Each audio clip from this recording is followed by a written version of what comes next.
ভেটকি মাছগুলো ম্যারিনেট হয়ে গেছে। পেঁয়াজ, আদা, রসুন, ধনেপাতা, লঙ্কা বাটা দিয়ে সব সিলে বেটে করেছি। ম্যারিনেটটা ভালো করে হয়ে গেছে। লেবুর রস দিস না, কেন না আষ্টে গন্ধ তাহলে ছাড়বে না। এবার দেখুন দিচ্ছি, ঘুমিয়ে আসে হবে এটা।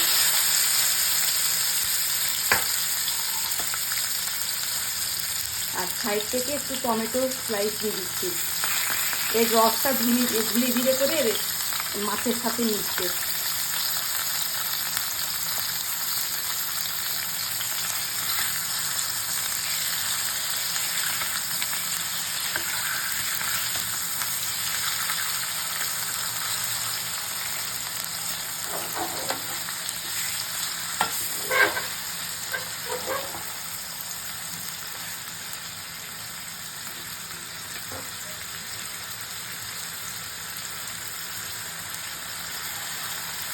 টমেটোগুলো থাক, এটা ঘুমিয়ে আছে দিতে হবে।